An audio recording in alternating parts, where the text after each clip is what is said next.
something to make you look around and say, hey, you know what? I live in a pretty great country. President Trump is calm, on point, on his game. And unlike the last guy, he is competent and coherent. Come on, man. We're not bending the knee anymore. We're here to take a stand for God and country. This is the Steve Gruber Show. All right, it sure is. And I'm fighting for you for the foxhole of freedom every single day. Which always makes me ask, who do you want in your foxhole? You know, things are tough out there sometimes. It's hitting the fan sometimes. Who do you want next to you if things are getting tough? That's the question. Here are three big things you need to know this hour. Number one, another white couple, an elderly couple targeted for a gruesome hate crime. Both died after being stabbed and then possibly burned alive. The suspect, a career criminal, on the loose today. A manhunt underway. Number two, the monster who stabbed a 23-year-old Ukrainian refugee to death in another apparent hate crime on a North Carolina commuter train, now facing federal charges for the heinous attack. I agree with that call. And number three, boy, is this big. This week's dismissal of the Michigan fake electors case, a massive win for Justice and President Trump and his loyal supporters. Judge Kristen Simmons saw through the left's witch hunt, dropping charges against 15 brave Republicans who stood tall for election integrity in 2020. I'd like to point out, this judge was a Democrat appointee, appointed by Governor Gretchen Whitmer. But even she couldn't deny the overwhelming evidence of a railroad job. The radical Democrat AG Dana Nessel tried to criminalize these patriots' constitutional right to question a rigged election, but the truth, well, at least in this case, it prevailed. Simmons ruled there was no intent to commit fraud, none, concluding, quote, I believe they were executing their constitutional right to seek redress. Wow. My fellow Michiganders believe in fighting for a fair vote, not bowing to Biden's stolen victory. Here's former Michigan GOP co-chair Michonne Maddock, who spoke with me on the win on Real America's Voice yesterday afternoon. Listen. I have a really good attitude. My dad likes to call me sunshine, and I think that I've had a pretty good attitude through this whole experience. I have deep faith. We've had a ton of people praying for us. But the truth is, I feel a lot more anger than I thought I would. I haven't really felt anger up until this point, but what Dana Nessel did to us was barbaric. She's a thug using the arm of the government in Michigan, the lead prosecutor in Michigan. I mean, somebody that we should be able to trust, that citizens should be able to rely on. And we have no idea how much money persecuting and victimizing myself and 14 other electors. And it was barbaric, and I want retribution. Yeah, well, the fake electors conspiracy was cooked up by the deep state to smear Trump supporters, but it's crumbling. From Arizona to Nevada, these sham cases are falling apart, proving the MAGA movement can't be silenced or shaken. But the enormous win meant nothing to Michigan's radical activist Attorney General Dana Nessel. She didn't care. Who said it really didn't matter? All 15 of the people released by the court are still guilty. She said this yesterday. They're still guilty, she thinks. Listen. You had many other statements that were made during the course of this conspiracy that should have been enough to show exactly that these individuals knew what they were doing and had the intent that was required to show that they had committed multiple different crimes. They knew they were not electors. They knew they were not inside the Capitol. They knew Donald Trump lost, but then they lied anyway, and that is a crime. Sore loser. It's like getting acquitted of murder and having the prosecutor still call you a killer, still call you a murderer. This is just another slap on the face to the corrupt elites who weaponize the law to crush dissent. So let's keep pushing. The swamp's desperate, but we're winning. I'll have a lot more on that coming up a little bit later in the program. We'll dig deeper. Meanwhile, the Department of Homeland Security is kicking off Operation Midway Blitz in Chicago, an ICE operation that will target criminal aliens who have found their way into the Windy City and Illinois because they know that the Democrat leaders will protect them there. The operation being conducted in honor of Katie Abraham, a 20-year-old Illinois native killed by a drunk driver, an illegal Guatemalan who fled the scene, another tragic loss that could have been prevented. Here's Katie's dad, Joe. I would expect that he would work with the administration to make our streets a little bit safer. So in that case, if that was happening, I would still have Katie with me. I don't. I love the terms I keep hearing. Families are separated, children are being taken, or parents are being taken. My daughter was taken, we are separated. I will never see her again. She got death, I got a life sentence. Yeah, he's absolutely correct. How heartbreaking. And DHS has released a list of some of the criminal illegal aliens that we know of who have been released back on the streets of Chicago and are still out there.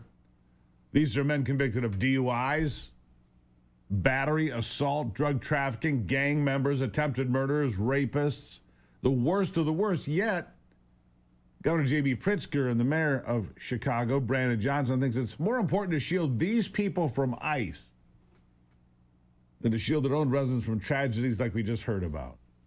Border czar Tom Homan said he's not waiting around for illegal aliens to make victims out of more Americans before they get deported, and he's not standing for the ridiculous shaming coming from the left. Here he is, in enemy territory, sticking it to his guns on MSNBC. I'd love some transparency as to why a lot of these people have been disappeared. You say you have data. We would love to see it. The American people should see this data. Well, here's the rhetoric again, right? You just meant disappeared. That is a ridiculous thing to say. Why? Because ICE is doing the same thing we've done for decades. But because of the last 4 years, ICE wasn't allowed to enforce the law. ICE was told to sit back, and you can't arrest an illegal alien for simply being here illegally. You got to wait till they commit a serious crime and get convicted of that crime. That's what Secretary Mayorkas' instructions were. And that's why you saw there's so much crime in this country coming from the illegal alien population. Yeah, he's exactly right. He's going to be facing an uphill battle in Democrat strongholds like Chicago, though, where Chicago suburb Evanston's mayor is warning people in his area that ICE is coming. Is it not illegal to leak federal information to illegal aliens? I believe it is. Listen to this. I mean, what do you know about what's about to happen over the next few hours and days? Well, first of all, I am absolutely in the dark. The Trump administration wants to keep us guessing, wants to use our uncertainty to keep us afraid. But the reason that we communicated with our residents this morning is that I got information from a senior state official last night indicating that they had good intel, that they thought it was likely that ICE would be coming to Evanston today and in the coming days. And we just felt that we had a responsibility to let our residents know so they could work to protect themselves. You have a responsibility to follow the law. I mean, it's unbelievable. Residents don't need to protect themselves from law enforcement. They need to protect themselves from thug criminals. I'll have more on this coming up. These mayors and governors, we have to protect our citizens. They're not here legally. It doesn't matter if they've committed additional crimes. It doesn't matter. They're here illegally. I'll be right back.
Like I said before the break, residents don't need to protect themselves from ICE. Tom Homan's talking about illegal aliens and hoping, to explain it. This is the game the left is playing. Semantics, using terms like residents and disappeared and calling ICE and DHS racist. You see, they say they haven't committed another crime. So what? They are here in the country illegally. They do not belong here. The drunk driver from Guatemala that killed that man's daughter did not belong in the country. Period. The governor of Massachusetts is doing the same thing. They're playing the same word games. Listen. These are the people being picked up. And, imagine you're at home right now. What do? Right? Do you send your kid to school? Do you go to the grocery store? Do you go to the doctors? Because people are being picked up and targeted based on the color of their skin. Yeah. No one's being arrested for the color of their skin. That's a lie. It's trying to change the narrative. Leave it to the left to make it about race. It's what they do every single time. They have no other cards to play. These people, many of them are from China. Many of these people are from Eastern Europe. It's not a winning strategy to try to make criminals out to be victims because they're not white. Tom Homan has a response for that, too. Listen. Here are the facts. 70% of everybody we arrest is a criminal. But the left says we're not criminal enough. No, they're criminals. Who are the other 30%? There are national security threats. We've arrested thousands of national security threats. Most national security threats don't have a criminal history, but they're significant danger to this country. Who are the others? They're gang members with no criminal history. Or they're people who have final orders, who had due process at great taxpayer expense, were ordered removed by a federal judge and didn't leave. They're being arrested too. So this false narrative being pushed is a reason why there's over a 1,000% increase in the assault on ICE officers. So the Supreme Court agreed with us yesterday on how we do these operations. I said from day one, we don't arrest somebody or detain somebody without reasonable suspicion. And reasonable suspicion has a group of factors you must take into consideration. Yeah. Progressives think it's some kind of moral high ground to be more concerned about foreigners than their own citizens. But the reality is this, that by protecting illegal aliens, they're sidelining those that would be legal immigrants. The Trump administration isn't racist. They want to get people here fairly. Here's Tom Homan again. There are millions of people standing in line, taking their tests, doing the background investigation, paying the fees to be part of the greatest nation on earth. And the people who are doing things the right way are sitting on the back seat while we had millions of people come across the border in the Biden administration and cheated the system. People can call them asylum seekers all they want, but if you look at immigration court data, nearly 9 out of 10 people who claim asylum at the border under Biden end up with an order of removal because they don't qualify for asylum. They're pushing themselves to the front of the line, and there are thousands of people in the world who actually are escaping fear and persecution from their homeland. They're sitting in the back seat while people violate the laws, disrespected this nation. Yeah. And that's not just legal immigrants that are affected by a border crisis. It's the children. Something Democrats like to talk about. The hundreds of thousands, by the way, that they don't talk about, who were lost or placed with unvetted sponsors like adult men under the Biden administration with no follow-up, no oversight. That's a wrong that can never be righted. But that doesn't mean the Trump administration isn't trying. Here's Robert F. Kennedy Jr. trying to remedy the problem created by Joe Biden and the leftists. Listen. They wanted to show, above all things, that they were getting the kids out of the cages, so they were not doing security checks on the people who came to pick them up, and they were not doing DNA testing, they were not doing fingerprinting, they were not doing income verification, they were not even doing identification. They sent 42 kids to one address, people who claimed to be their parents. They were sending kids to parking lot addresses that had, just had a container in it. We've now gone out, we've stopped that. We're doing income verification. We're doing DNA testing, fingerprinting on everybody who comes in and says that they're a parent. We are knocking on doors trying to find the kids who are lost. We've knocked on about 82,000 doors. Following leads, we've recovered about 22,000 kids, and we're going to keep doing that for the next 3.5 years and try to find every kid that was lost. Trying to find every kid that was lost. That's an important endeavor. So let's be clear. This is what the Democrat Party is standing against: recovering thousands of lost children, vetting sponsors, keeping criminals off our streets, reducing crime. Not much of a surprise, I guess. And they got so triggered by the slogan, "Make America Great Again." We can't make it great again without saving our great cities. Yeah, that's a fact. And that is a fact, right? Anyhow, I'd like you to take a close look at Patriot Mobile, one of our great sponsors. They want to make America great again, that's for sure. They want to make America great again by being America's only Christian conservative wireless network. I know there are a lot of choices when it comes to who you choose for your cell phone service, and there are new ones popping up all the time. But here's the truth. There's only one that boldly stands in the gap for every American that believes that freedom is worth fighting for, and that is, my friends, Patriot Mobile. For more than 12 years, Patriot Mobile has been on the front lines fighting for our God-given rights and freedoms, while also providing exceptional nationwide cell phone service with access to all three of the main networks. Listen to me. Don't just take my word for it. Ask the hundreds of thousands of Americans besides me who've made the switch and are now supporting causes they believe in simply by joining Patriot Mobile. You know, Patriot Mobile's involved in a lot of great things. They sent money and supplies and relief people to Western North Carolina. They sent it to Texas after the flood of the Guadalupe River. You can find it all in their newsletter every single day.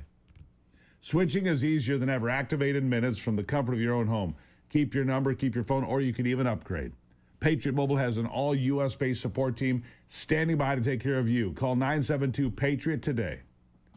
Go to patriotmobile.com/Gruber. You use the promo code Gruber. You're going to save a lot of money because you get a free month of service for free. Man, you're going to love this. By the way, you can get two numbers, one phone. You can't do that with anybody. patriotmobile.com/Gruber or 972-PATRIOT. Make the switch so you can have a business number and a private line that not everybody has. Patriot Mobile. Promo code Gruber. Do that right now.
I have an update here today for something that you're probably not going to hear anywhere else.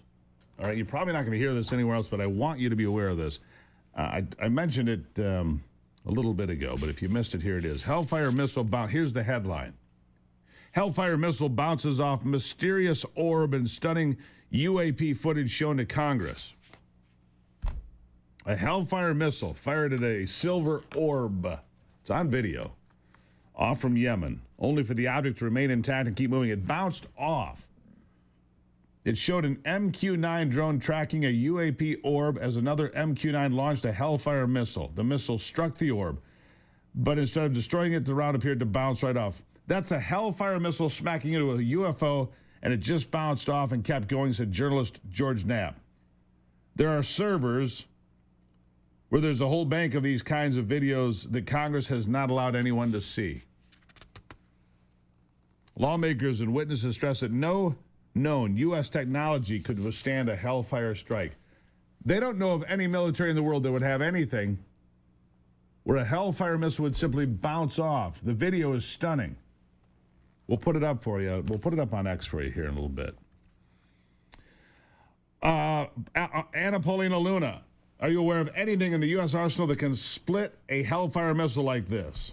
The answer, no. Remarkable. So what is it? What is it that's circulating around the planet? Go to stevegruber.com. You send me a note, all right? You send me a note, and we'll have a better idea of what is happening, right? In the meantime, pay attention to what's going on with cryptocurrency and other currencies right now. Block Trust IRA changing the way that you can get involved in the cryptocurrency market, bringing the crypto opportunity to real Americans just like you. Crypto is fueling President Trump's America First economic miracle. Now is your chance to join the movement. The Animus AI trading platform runs 24/7, crushing old school strategies and helping you build real wealth. It's been named the #1 crypto tech platform by Bitcoin Magazine. And right now you can get $2,500 in bonus crypto when you sign up. Go to stevegrubercrypto.com. stevegrubercrypto.com. Do I own crypto? You're darn right I do. I was out for a while, but finally, you can't ignore it. stevegrubercrypto.com. Find out more right now. You'll be glad you did. I'll be right back.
Health has been a big part of the theme this week here on the program. We've been talking about health from a variety of different angles. Because, look, I think part of the job of what we do here is to make you aware of the most relevant information, the latest breaking news, the most important things that keep you healthy. And that's why I'm bringing in Dr. Drew Pinsky. You know Dr. Drew, of course. He is the Chief Patient Officer at the Wellness Company, and he's joining me now. Dr. Drew, nice to have you on the program. Always good to be here. All right, so front and center last week, Bobby Kennedy. Man, he was just being attacked during a hearing with the United States Senate. And look, here's a guy who has been asking, I think, reasonable questions. All right, if you've got mercury in your vaccines and lead in your vaccines or aluminum in your vaccines, whatever the heavy metal might be, isn't it reasonable to ask, why are we doing this? Why are we forcing people to take these vaccines, which are now 70 or 80 deep? Yes. Shouldn't we be asking more questions? Isn't that the right thing to do? Of course it is. That's what we always do. And the fact that these senators took issue with that should be a red flag for everyone. But what I saw was a group of senators that do not understand health care. They particularly don't understand public health. And the only senator that I heard say anything close to sane was the senator from Rhode Island, who really seemed to understand the nature of the problems in healthcare. He was focusing in on distribution of resources and end-of-life care, where we waste insane amounts of money. And Kennedy appropriately said, we're gonna look into that. That's healthcare. The rest of it was grandstanding. When did they become an expert in public health? I want to be super clear. Public health care is not health care. These are two separate systems, and they are at odds with one another, and public health has run amok lately. Yeah. Now, you see down in Florida, Dr. Latipo is taking away mandates, taking away some of the teeth from the public health excesses. Not that people shouldn't get vaccines, not that vaccines aren't important, but that the government should not be mandating these things. And Florida joins 88 other countries, including most of the EU, and 3 of 5 communist countries. China doesn't have mandates. So let's be serious here. Yeah. What are these people talking about? Yeah, hard to say. Look, when I was a kid, I think it was 7 or 8. That's what the vaccine protocol was, 7 or 8. Now it's 80. And one of the things I've heard people say, you included, the hepatitis B vaccine given to a child right after they're born, unless they're an intravenous drug user or having unprotected sex. We're talking about newborns here. What are we trying to protect them from? Well, the conceit would be you're trying to protect the hepatitis B transmission vertically from the mother, who does not have hepatitis B. And by the way, a delivering mother who doesn't get a hepatitis B screen, who particularly has a history of IV drug use or indiscriminate sexual activity or something, if that woman is not tested for hepatitis B, that is malpractice. And when she is tested for B and turns up positive, that child gets the vaccine. I was in and around the research. My residency director did the original research on hepatitis B. We were concerned with mother-to-child transmission of hepatitis B in China, where they had a big problem with it. The World Health Organization, it appears, somehow got a hold of this and they seem to be the ones that mandating it in this country for no reason that I can see. I don't understand. You can get it later. Adults get it. I got it in adulthood. No problem. Why are we giving it on the first day of life? It seems doesn't make sense. Absolutely indefensible to me. A newborn really doesn't have an immune system that's fully equipped to deal with the world. That's why breastfeeding is so important from a newborn to its mother, right? Because her immune system is basically being transferred to the child, correct? So this idea that we need to continue to jab these kids 70 or 80 times is bizarre to me. One of the big exchanges I saw between Robert F. Kennedy Jr. and I don't remember which senator, because it kind of became a blur, was talking about myocarditis. And he said, are you telling me, Senator, there's no concern about myocarditis when you talk about the COVID-19 vaccine? I mean, he had him on the spot. They can attack Bobby Kennedy all they want, but the facts seem to line up on his side of the ledger, right or wrong. Well, let's just think about it this way. To make a mandate, to require somebody to violate their bodily integrity on behalf of the group, you must first do no harm. And the risk reward must be there for the individual you're offering this to. Even though it's for the good of the community, you don't have a bioethical standing if you harm the person you're giving this to. Now think about this. 20-year-old males have a near zero, particularly healthy males that are going to school, near zero probability of hospitalization or serious illness from Omicron. Forget about Alpha and Delta. That was a different illness. We are in a new phase of this condition. Omicron, 20-year-olds, not sick, not hospitalized. If you give them a COVID-19 vaccine, the risk of myocarditis is non-zero. It's actually maybe as high as 0.5% or so. It's non-zero. So you're only putting that kid in harm's way for no reason. And of course, we also know that the vaccine does not prevent spread. They keep falling back on, well, it reduces hospitalization. No, it doesn't. Not in a 20-year-old because they're not hospitalized. Correct. It's a zero issue. You are only putting that child in harm's way and accomplishing nothing. The kids that were mandated and got myocarditis is a terrible illness. This whole thing that people went through with, oh, just mild myocarditis. There is no such thing. You are risking needing a cardiac transplant in 10 years. It's a major deal. Is there anybody, doctor, that you would recommend getting the COVID-19, and I'll use the term vaccination today? Is there a group of people that you would, obviously not 20-year-olds, obviously not young people younger than 20. I don't even think people in their 30s and 40s if they're healthy. Is there any group you would think maybe they could get a COVID-19 vaccine? It would make sense. It would be safe. So let me frame it two ways. One is I want doctors to have everything at their disposal to do whatever they think is the best interest of the patient in front of them. Fair everything. The CDC, what is their job? They don't practice medicine. The FDA doesn't practice medicine. I taught medicine for 20 years. Well, here's words that never came out of my mouth. What does the CDC tell you to do? Ever. They're advisory. They're in the background. They're helping us understand the data that's circulating around that patient that we're making a decision about. A 70-year-old patient who has been wanting the boosters and tolerated them well, okay, seems like a net benefit. Although I've had a few severe reactions, even in the very advanced. I had a 100-year-old that almost died. When I reported that to VAERS, that was a year and a half ago, they have ignored me to this day. So the VAERS system clearly is broken.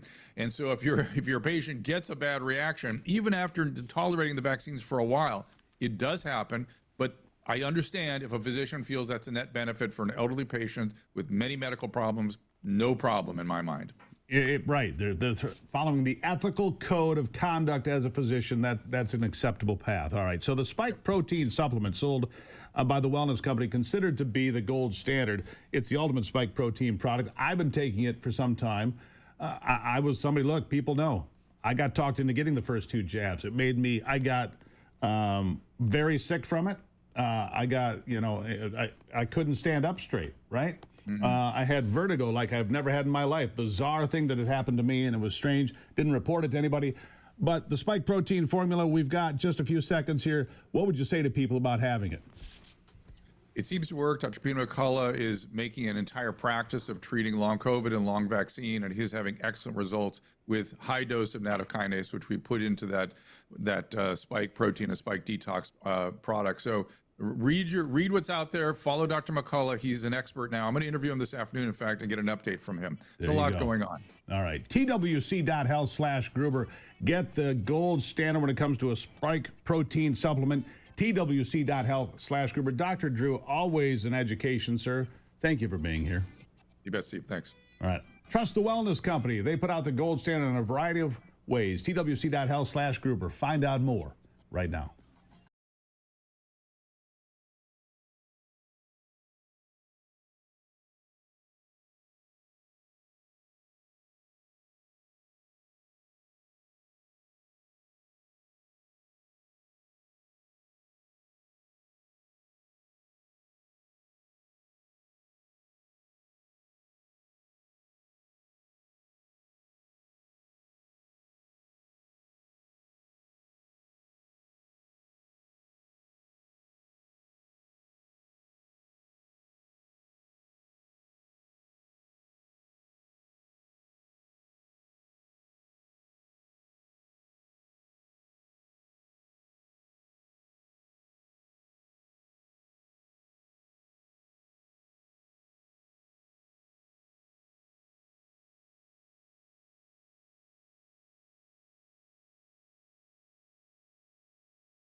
Let's dive back into it now. There's a new group out there dedicated to restoring free speech and civic dialogue in America. Free speech, for anybody that follows this program, knows that is the gold standard for me. That is the foundational principle of this country, free speech. If it offends you, I don't care. If it hurts your feelings, that's too bad. Sorry about that, but free speech overall. The mic is yours. The name of this operation, the mic is yours. Very nice. Joining me, Dr. Olga Ravasi, political strategist, subject matter expert, and an educator. Doctor, welcome to the program. Thank you for having me. Good morning. Good morning. I've had conversations for years, even with my liberal friends, and yes, I have liberal friends, normal liberals, not communists, people that actually believe in this country and free speech, that don't think you should be occurred because of hate speech or you might offend somebody. None of this nonsense of people being arrested like you see in the UK for posting something on social media. So I think this is up the right alley because I think that we have to defend free speech in a way we never have in the past here in the United States. The mic is yours. Tell us about where this came from and why it's so important. Well, thank you. And yes, I agree. We all have all kinds of friends. And I think those normal friends will agree that we should not be stifled. We should not be imprisoned because we hurt somebody's feelings. So this conversation, the national conversation, is something that we came up with, spearheaded by Colonel Douglas Macgregor. I don't think I need to introduce him that much. He really has been somebody who is at the forefront of this idea. We are looking to start this conversation that is really needed. There is an appetite for this in the country, and I feel there's an appetite for that in the entire world, that the free speech should not be stifled and that the microphone should be given to the American people. So this is the idea. We are going to start out in Dallas on October 4th. And all of those that want more information, they can go to thenationalconversation.com. We want to hear from the American people because at this stage, even though we do have President Trump, we are coming into the new election cycle. We are experiencing so many things domestically that are really radicalizing people. I don't need to tell you. I'm sure you have all seen what happened in North Carolina. I am sure you are seeing what is happening still with our border, what is happening in our big cities, and then again, what is happening globally. So besides Colonel Macgregor and myself, I will moderate the panel. We will have Judge Andrew Napolitano, who is brilliant on constitutional law, which is exactly where these rights, our rights, come from. Our free speech, as you said, should be the gold standard all around this country and all around the world. And then we will also have Natalie Brunel, who will join us.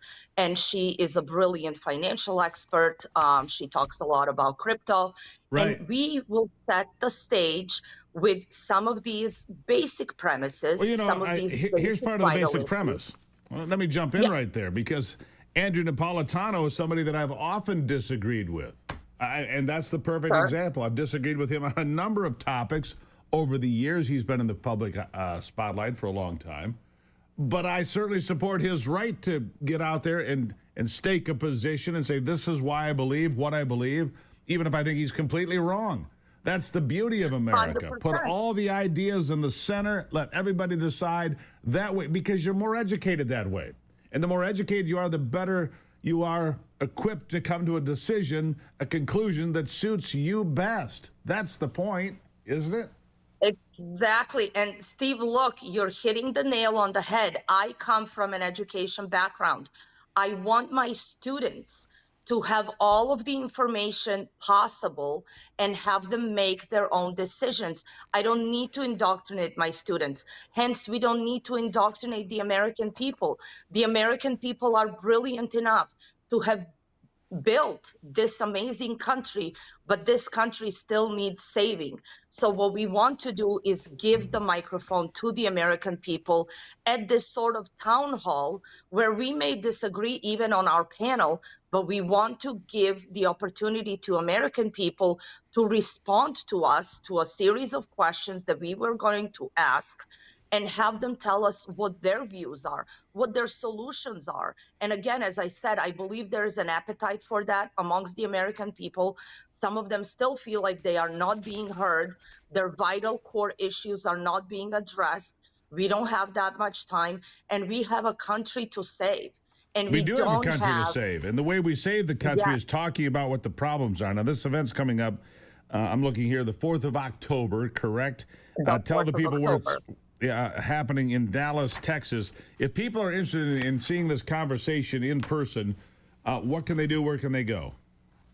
So they can go to www.thenationalconversation.org. We are going to give them coupons to buy tickets for this event. We will be at this wonderful museum, Frontiers of Flight Museum, which is just magnificent on its own, and it's worth the trip just to go there and see it. We have student discounts, we have veteran discounts. We want everybody to participate in this conversation, and we There you want have it. everybody present and giving us their ideas, their solutions, how to rescue the American Republic. Well, there you go, and it's a great idea. Greatly appreciate you being here, Doctor. I do. I wish you the best in all of this. Thank you so very much. Thank you so much for having me. Absolutely. This segment proudly sponsored by PuroClean's Veterans Initiative, PuroVet, where veterans find purpose in property restoration and entrepreneurship. We salute those who have served. You can go to 855-PuroVet, that's the phone. Or you go online, purovet.com, purovet.com, and find out more. If you're a veteran, if you know somebody who is, who's got some gumption, some initiative, would like to own their own business, they'll end up at the front of the line.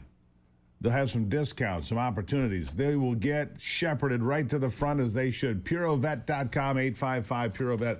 We appreciate their support. We'll take a break and be right back. This is The Steve Gruber Show.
I'm going to get into more of this in the balance of the program today because we've got more of this violence. It looks like hate crime stuff to me when we can bring it up here in the next couple of hours. Here's a father of three shot dead confronting a graffiti suspect in his driveway. Guy's out there spray painting on his driveway.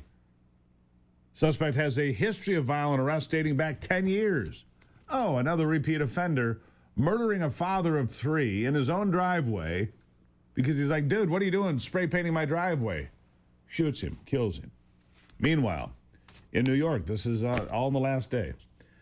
New York, NYPD issuing a dire warning as a manhunt has been launched for an armed career criminal accused of torturing and killing an elderly New York City couple. Here's more black on white crime. Listen to me. This. If it was the other way around, it would be leading the news everywhere. This couple in their late 70s, Maureen Olton and Frank Olton, were found bound to a pole in the basement of their home, multiple stab wounds, and then their house was set on fire. The suspect, Jamel McGriff, 42, ex-con, probation, a string of career violent offenses, is the suspect caught on camera. It's unbelievable, isn't it? Absolutely unbelievable. We'll have that coming up in the next hour. If you're involved in business and don't know how to get to the next step, listen to me. This book sits on my desk every day. It's called The 10X Rule from Grant Cardone. Right? It's on my desk every day. Because I read the book after Ivy said, read this book. It'll help us with business. It has. If something's holding you back, here's your chance to find out what it is for free. What if in just one phone call you could find the bottleneck, have a clear custom plan and fix it? Well, I'm teaming up with Grant Cardone and his team to give you exactly that, free. Plus, get expert insights, proven systems that you can use right now. Your breakthrough starts today. Go to Gruber10x.com. It's on your screen for those of you streaming and seeing on television. Gruber10x.com. Partner with Grant Cardone.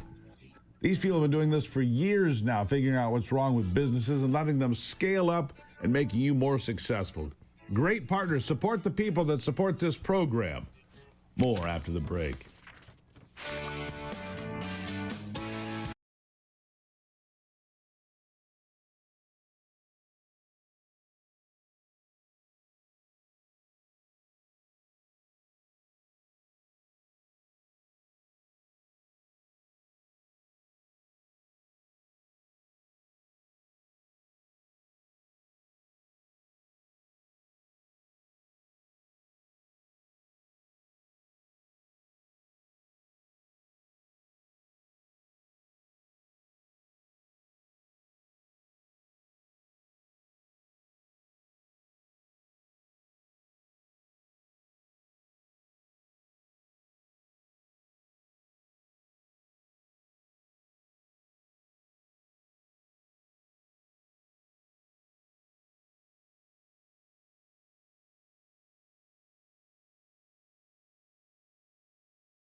always something to make you look around and say, hey, you know what? I live in a pretty great country. President Trump is calm, on point, on his game. And unlike the last guy, he is competent and coherent. Come on, man. We're not bending the knee anymore. We're here to take a stand for God and country. This is the Steve Gruber Show. All right, it sure is. And welcome back to it, my friends, as we dive through this week. Man, we're already halfway there, aren't we? Remarkable. Fighting for you for the Foxhole Freedom right here in the heart of America. This is the place that the people in New York and Washington don't pay attention to. They think they know everything sitting there in their concrete towers. They don't. They should talk to the folks out here once in a while. By the way, here are three big things you need to know this hour. Number one, just when you think Jasmine Crockett cannot say anything dumber than she has before, she digs deeper and gets even more insanely stupid. It's incredible, an incredible display of ignorance, that is. Number two, Missouri, the latest state to respond to California's redistricting antics by approving a new map that will give Republicans more seats in Congress and more red states lining up to do the same. Good luck, Gavin Newsom. And number three, lawfare. Lawfare. It's the only plan Democrats have, it seems. But when it fails, they go crazy. Such was the case with Dana Nessel yesterday, the Attorney General for the state of Michigan, who lost and lost badly after years of trying to prosecute 15 Republicans for filing an alternate slate of electors back in 2020. A Gretchen Whitmer appointed judge threw the whole case out. Basically called Nessel a terrible lawyer.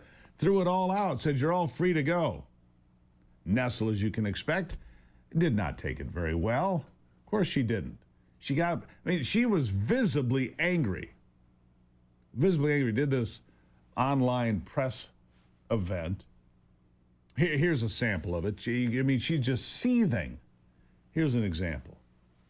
You had many other statements that were made during the course of this conspiracy that should have been enough to show exactly that these individuals knew what they were doing and had the intent that was required to show that they had committed multiple different crimes. They knew they were not electors. They knew they were not inside the Capitol. They knew Donald Trump lost, but then they lied anyway, and that is a crime. Yeah, that is a crime. So my analogy is this. Pretty simple. A person is acquitted of murder. Acquitted. And the prosecutor says, they're a killer. They're a murderer. Because they lost and they don't care. It's called being a sore loser. It's called being bitter, right? Well, one of those folks that has had that burden taken off of them is Michonne Maddock, the former GOP vice chair, co-chair, I guess is more accurate, of the Michigan Republican Party, says the weight being lifted of the lawfare she faced is remarkable. She's just having this burden lifted. She didn't realize how much it was weighing on her. Listen. It's an incredibly emotional experience. To be honest, my husband and I didn't really prepare ourselves for what this would feel like, really having no idea what we were walking into.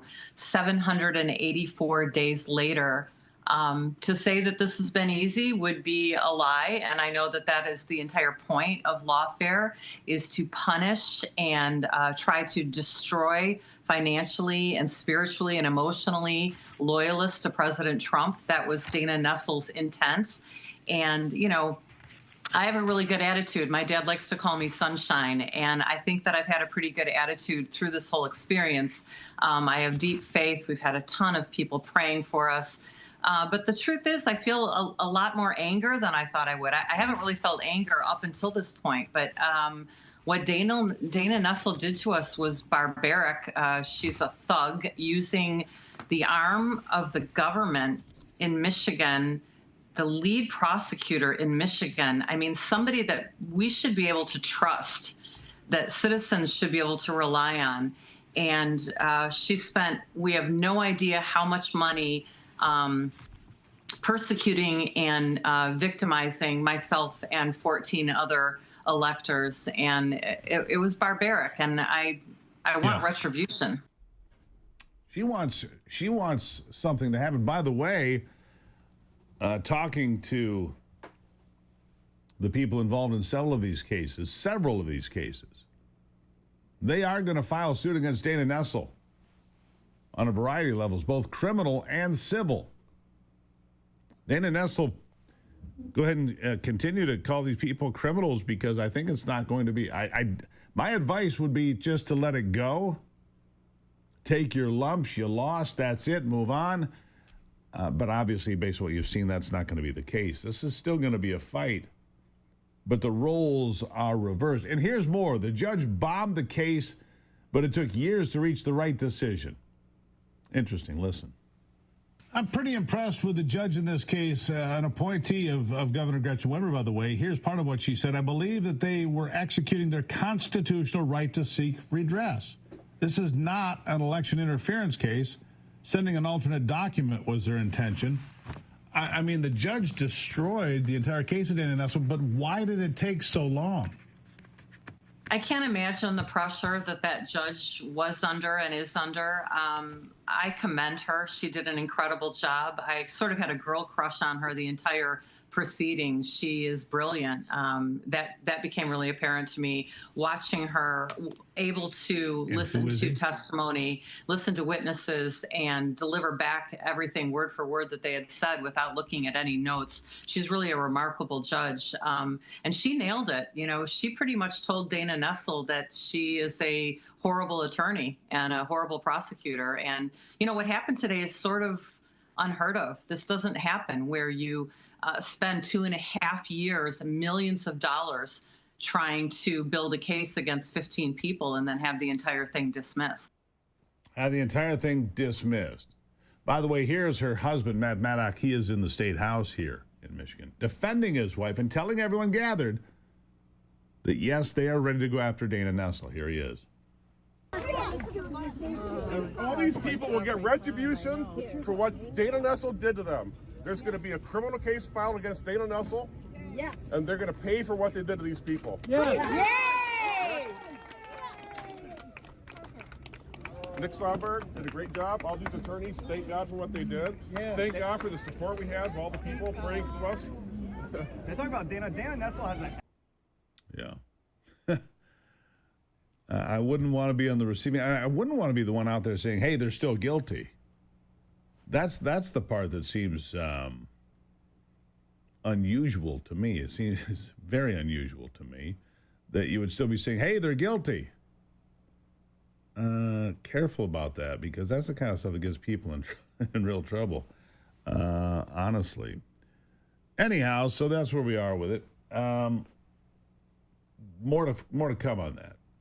Congratulations to the 15 who had a great day in court. They really did. David Coleman, by the way, one of the winning attorneys defending one of those electors, will be joining me next hour.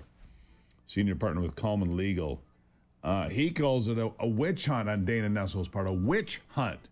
He's got some perspective, too. But like I said, congratulations to all 15. Still coming this hour, Christina Bobb, one of the former attorneys for Donald Trump, has a brand new book, Inside the Mar-a-Lago Raid and the Less Ongoing Lawfare Failing to Some. I'll be right back.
All right, back to it now.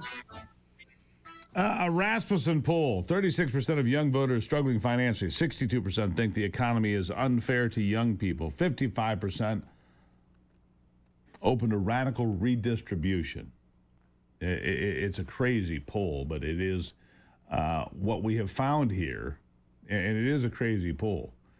Joining me now, Chris Telgo, editorial director and a socialism research fellow at the Heartland Institute. Christopher, thank you for being here on the program.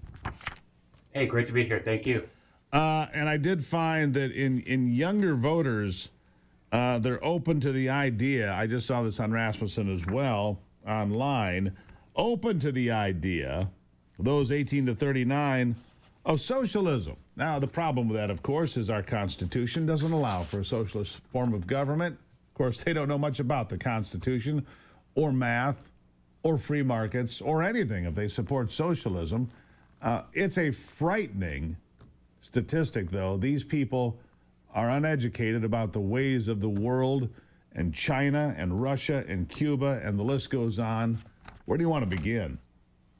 Yeah, so Steve, I'm a former high school history teacher, and this was not all that surprising to me. I taught for 5 years in Illinois and in South Carolina, and like I've said in many op-eds, most of my colleagues were pro-socialist. So it doesn't surprise me that they have been indoctrinating these students for years and years and years, and that's not even going into what's happening, in higher learning institutions. But I do think that this is, the result of, a couple decades now of these high school teachers and even middle school teachers really, pushing the rhetoric, the socialist rhetoric and the anti-American rhetoric. And this is what happens. This is what happens. Now, you didn't push that rhetoric, but, but there's a pushback now. And so I'm confused about the number insofar as Gen Z seems to be more conservative than any group of people, young people coming up in America in quite some time. The people 18 to 29 are becoming more conservative by the day. They've seen the Democrat failures, whether it's at crime or the border or the economy. So there is a shift happening, Chris.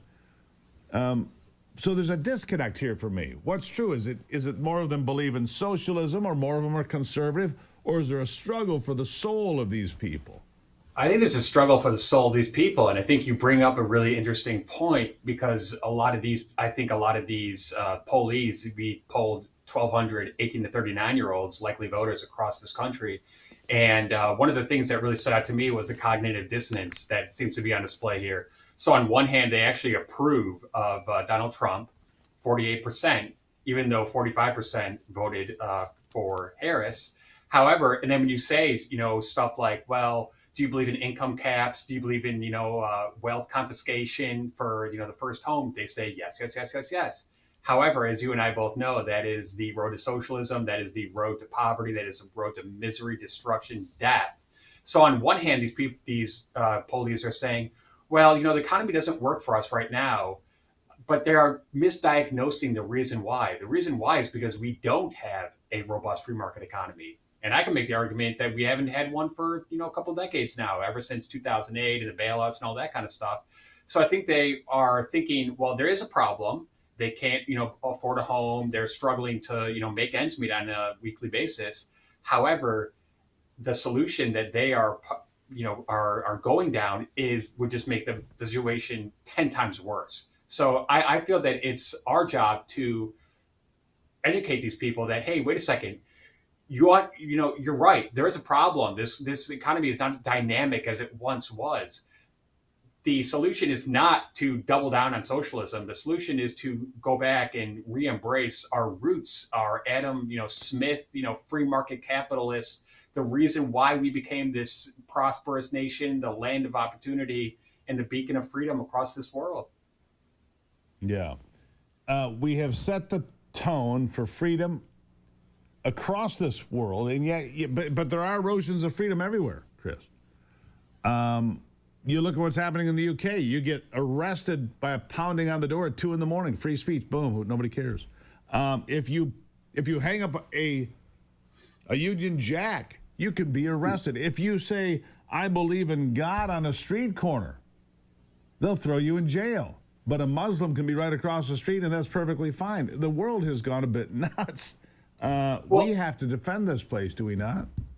Oh, we absolutely do. And one of the questions we asked, because we did 3 polls with Rasmussen, and we did, a lot of it was on socialism, but one of the questions we asked more recently in a poll that was released yesterday was, do you think that Americans should be punished if they misgender people and they do not use their preferred pronouns? 40% agreed with that. That is just a complete violation of the First Amendment. It's just, it boggles my mind that, that mentality exists in this country. So I think it's a couple of things. I do think the education system is broken, and we need to fix it. And I think school choice would be a huge help with that. But we've also got a toxic culture. And this is something that I've experienced throughout my life, that everybody gets a trophy culture, the victimhood culture. Everybody's a winner. No, not everybody's a winner. Sometimes Johnny's just stupid, Chris. And that's the way it is. Oh, and by the way, my pronouns, Your Highness. And so from now on, if you're on this show, it'll be Your Highness, Mr. Gruber, because those are my preferred pronouns, and you will go to jail, Chris, unless we see straight on that. Anyhow, I'll give you the last word. Go ahead. Well, I think that we are in a difficult position, but I do think that there is light at the end of the tunnel. And like I said before, I think, we've seen a lot of states that are embracing school choice. As a former high school public teacher, I guarantee you that would make a huge difference. But we've also got to address this from the parental perspective and from the cultural perspective. Yeah. The craniorectal inversion perspective. We've got to get that fixed. Yes, sir. Chris, thank you for being here. Editorial Director, Socialist Research Fellow, Heartland Institute. Great folks. Thank you. Thank you.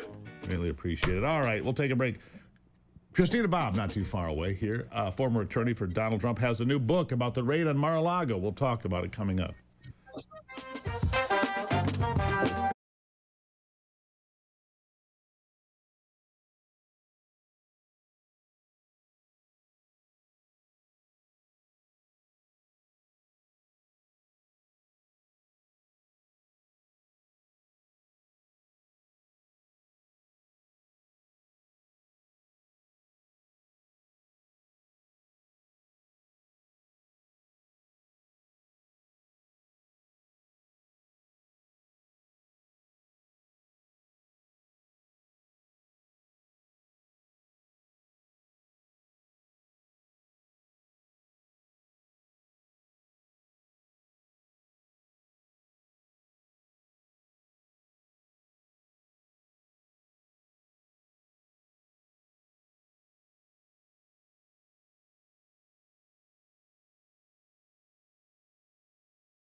The Supreme Court's going to be taking up the tariff issue on a expedited fashion. This is coming up.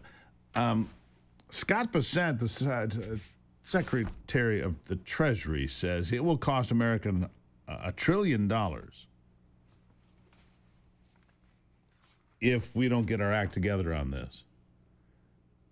Trump asked the Supreme Court to hurry things up. An appeals court said that Donald Trump does not have the right to impose tariffs, which is weird because throughout American history, presidents had the right to impose tariffs. Throughout American history, it's something that has been, tariffs get levied for certain reasons and then added and removed. So the Supreme Court will hear arguments in the case during the first week in November. A decision normally expected by June, but in this case, the court said it would review and expedite.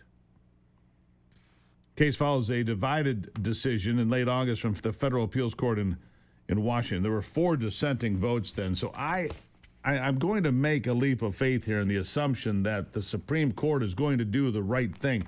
By the way, another win for Trump yesterday.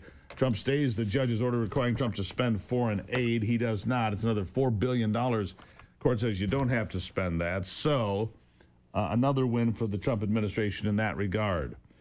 This part of the program brought to you again by Patriot Mobile. My friends at Patriot Mobile offering you a free month of service when you sign up now. Patriot Mobile, America's only Christian conservative wireless network. It's what I've used for years, so should you. A lot of choices out there. There are. And new ones pop up all the time, but there's only one that boldly stands in the gap for every American that believes in freedom and it's worth fighting for, and that is Patriot Mobile. They're also sponsoring the Jason Aldean Summer Tour. That's kind of cool, right? 12 years Patriot Mobile's been out there fighting on the front lines for our God-given rights and freedoms while also providing exceptional nationwide cell phone service with access to all 3 of the main networks. That's also the only phone out there. You can have 2 different providers, 2 different phone numbers. If you wanted one for yourself personally and one for your business, you can do it on one phone. Pretty remarkable. PatriotMobile.com. Use the promo code Gruber. Your first month is free. All right? PatriotMobile.com. Your first month is free. I'll be back with Christina Bobb and her brand new book about the raid on Mar-a-Lago after this.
You've got all of these different court cases, and it seems to me that Donald Trump on balance seems to be winning more than he's losing.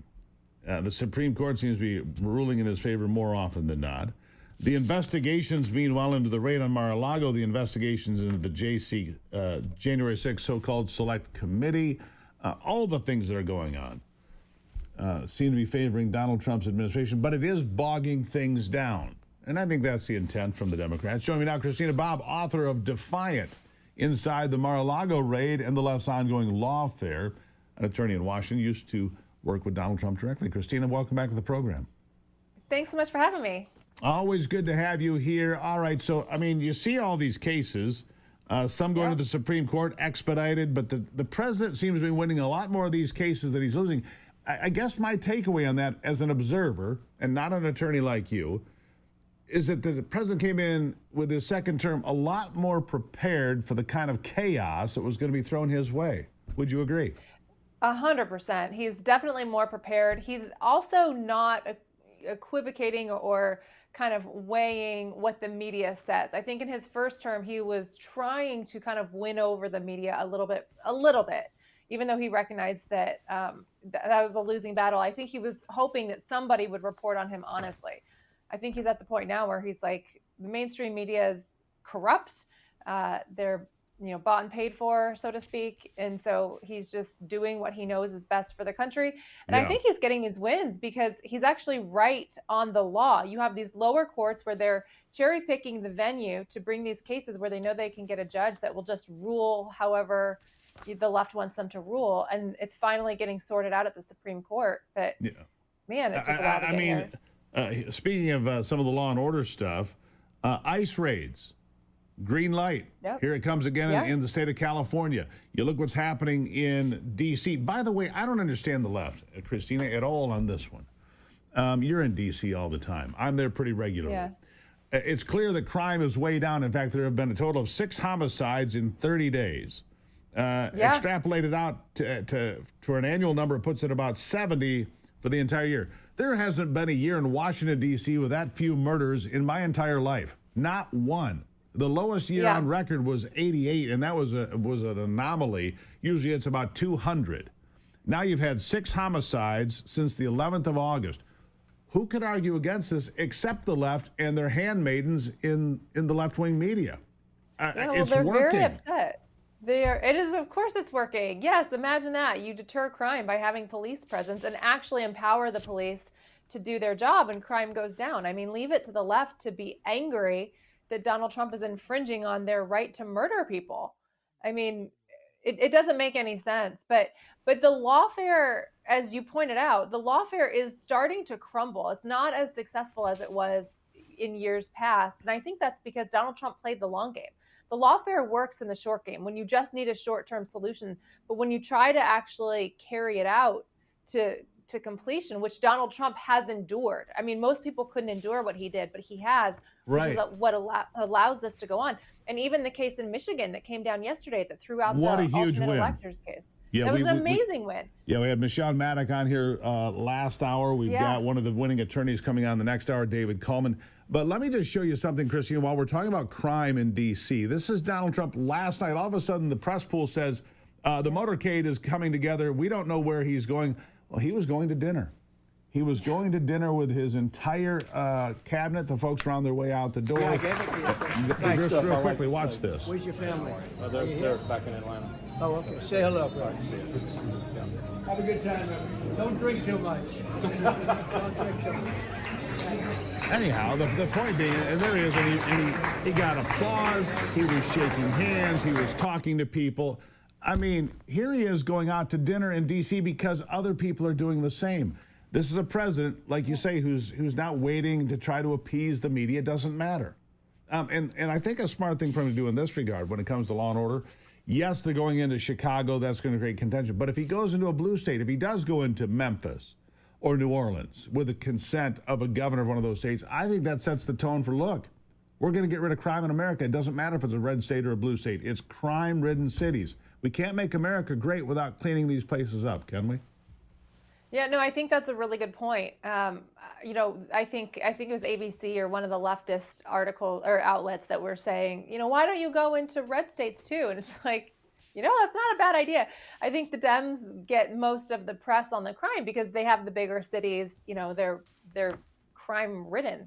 That's right. 19 of the top 20 crime-ridden cities in America have Democrat mayors. I mean, not too hard to figure out what the problem is. All right, before we run out of time, though, the Mar-a-Lago raid, Defiant is the book. Yes. You just released it here recently. Tell us what the book's about. Yep, it comes out, or I'm sorry, it came out yesterday.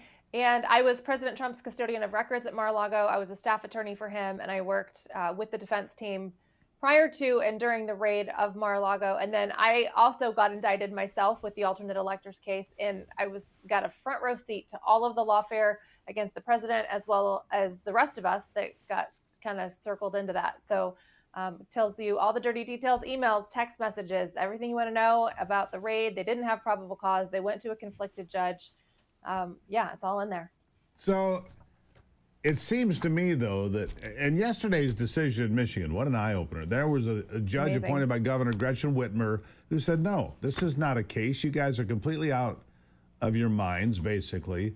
But it took 4 years to get there, or 5, whatever. It's been a long time. That's the problem. It takes forever to get to where we need to be. You finally are through this process, and I'm glad you wrote the book. The foreword is by Donald Trump himself, isn't it? It is by Donald Trump himself, and I am still fighting in Arizona. I haven't been released. They threw out our indictment, but they are still prosecuting us. And what the judge said in Michigan, she said it was the state's own witnesses that said all of this was legal. She was basically saying the state of Michigan didn't present a single witness who said that there was anything illegal happening. So thank God for her. Who's not a witness. Dana Nessel, mad as a hornet. I mean, she came out yesterday. They're still guilty. They did this and this and this. It's like being acquitted of murder and having the judge or the prosecutor saying, well, they're still a murderer. You've been released. She's got to be very careful, because I believe they have a defamation claim for her saying that, because they were released. She does not have probable cause. She does not have a good faith basis for calling them criminals. And because she's the state AG, calling them criminals is incredibly defamatory. So I think she's in trouble. I think she's nervous and she's freaking out. Yeah, I think a defamation case is not only likely, it's an automatic. It's going to happen because of the way she's conducted herself. All right, Christina, where do they find the book? It's available on Amazon, Barnes & Noble, wherever books are sold. Wherever books are sold. Christina Bobb, always appreciate you being here. Thank you for getting up early. Yes, sir. Thank you, Steve. Greatly appreciate it. Christina Bobb, the book is Defiant: Inside the Mar-a-Lago Raid and the Left's Ongoing Lawfare. Look, we just saw it. Dana Nessel loses and still calls the people criminals. Oh, that's a defamation suit, all right. Won't be long. We'll ask David Coleman about that in the next hour. He's an attorney for one of the winning parties in yesterday's ruling. It seems that Donald Trump has sharpened his game when it comes to lawfare. I'm glad he has. Christina Bobb, always a great guest. I'll be right back.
All right, here we go back into it. Yeah, you're just the best guests in radio every day, something to think about, things to talk about, things to share around the water cooler. That's what we do here. Our next guest is Michael Bedenbaugh, Navy veteran, community leader, political thinker, dedicated to revitalizing America's founding principles. The former president of Preservation, South Carolina, and the host of the podcast Reviving Our Republic. Mike, welcome to the program. Hello, Your Highness. How you doing, Steve? That. Good. See, those are my pronouns. Appreciate that. Yeah, no problem. I gotta respect the host. Yeah, there you go. All right. So, a blueprint for a stronger republic. You're calling on citizens to reclaim the responsibility for the nation's democracy, for our republic. What do you mean by that? Well, I was inspired about 10 years ago to realize that our ability to debate and to come up with ideas and how we run the government has really gone off the rails. And it has been something that's been building over the past century, actually. And so, inspired by two things: Martin Luther's nailing his 95 Theses on the walls of a church, on the doors of a church, because of a corrupted 16th century Catholic church. Wittenberg, Germany. And, yes, that's it. And also Washington's farewell address, who basically, when Washington gave his farewell address, he gave us an owner's manual to how to maintain the structure of our republic. Now, I come from a place of preservation. I dealt with older buildings and why they're deteriorating, and I kind of take that analogy onto our country and how decisions have been made, how lazy we have gotten as a society of engagement.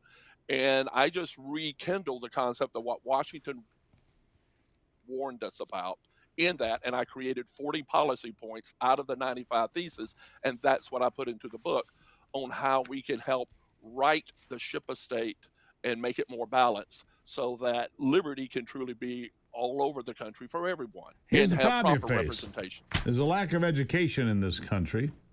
I just saw, in fact, we just talked about with a previous guest, there's a Rasmussen report showing that a whole lot of young people believe that socialism is the guide to the future, that socialism, i.e. communism, i.e. central planning is the pathway forward for America. Of course, that's ridiculous, and they've never been educated about the Great Leap Forward or the Bolshevik Revolution or, you know, the Cultural Revolution or any of those things. They probably don't even know who Pol Pot is.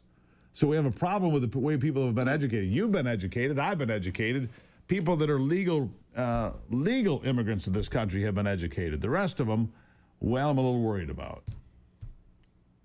Well, I grew up in a household where I had 4 generations of teachers. I was a teacher. My wife is currently now a teacher. And to see the degradation of our school system on a public system that used to work. When my great-grandmother and grandmother taught, they were producing leaders in the community. And many of my thesis has to do with the colonialization that has happened on the states with federal government. And a lot of this has to do with the people themselves and also our representatives, that basically, instead of representing constitutional values on the districts, they are turned into salesmen to promise we will bring money back to you. And so our states, which should be the primary taxing authority to take care of these social issues, has been delegated to the federal government, where we have to go and beg money back and turn into a competition. So a lot of my theses have to do with how to right that and make that more responsible. You know, and some of the, I have conversations with folks here about the 16th Amendment, which is the right to levy income taxes, and they say there's no other tax legal.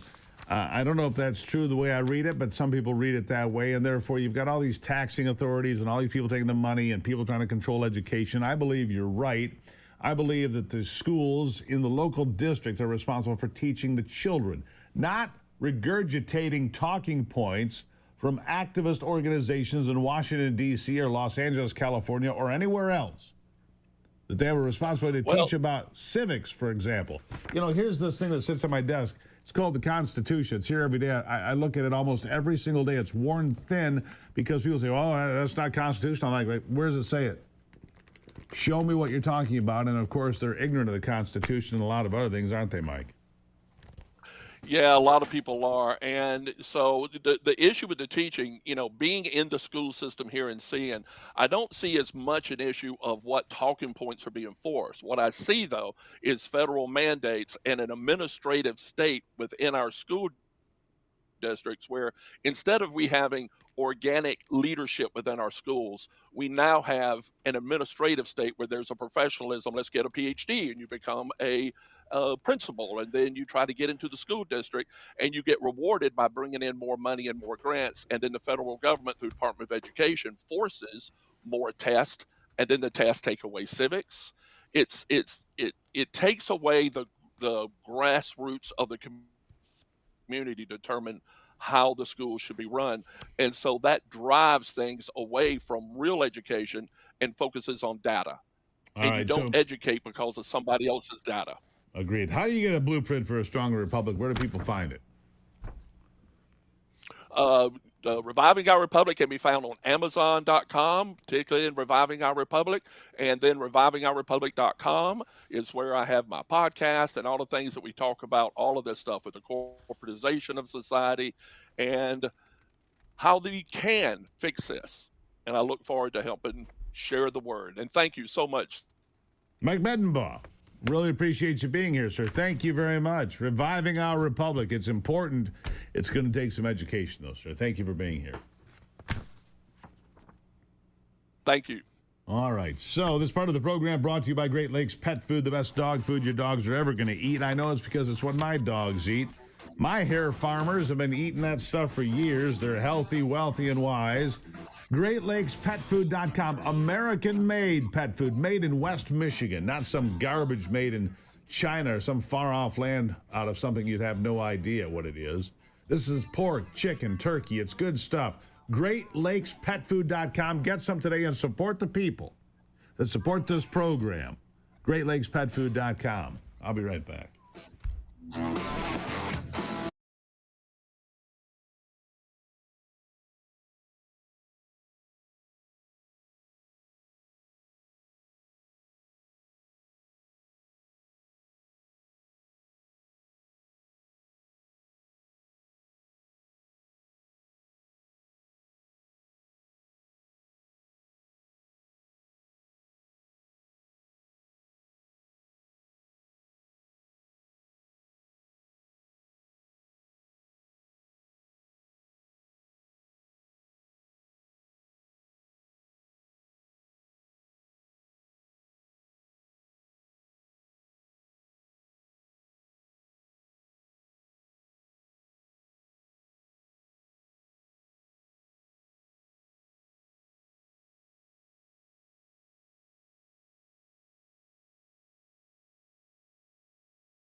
All right, let's check in on sports now with my good friend Brock Palmbush.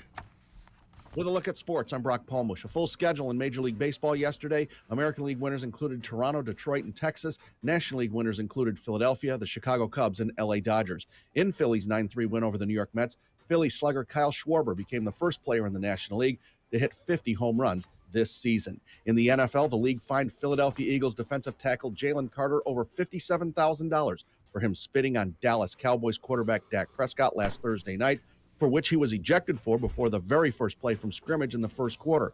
The league did not suspend him further, saying that Carter served his one-game suspension before playing a single play last week.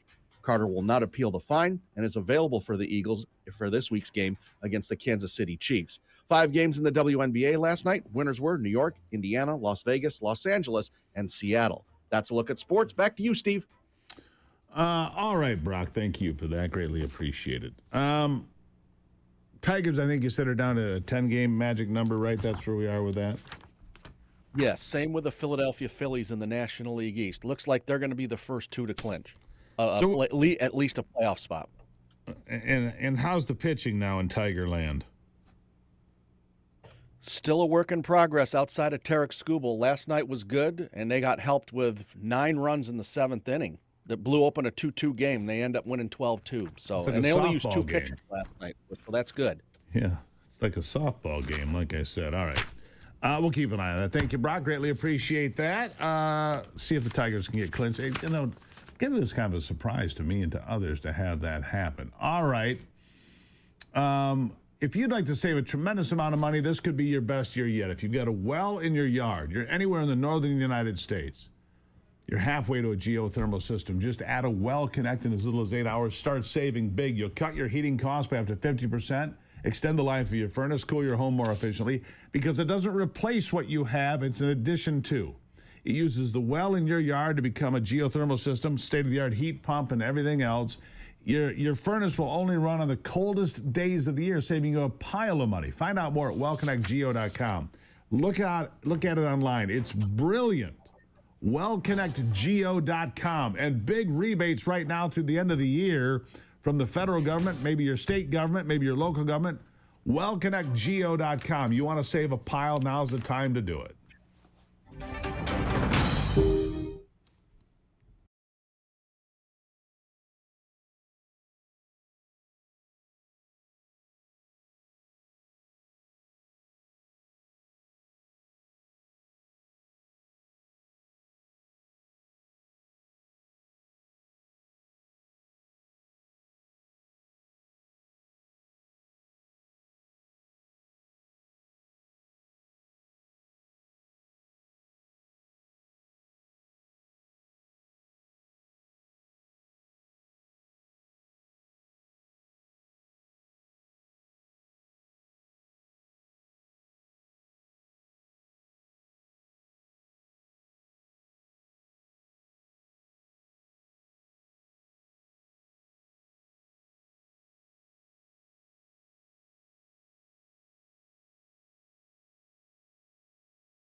make you look around and say, hey, you know what? I live in a pretty great country.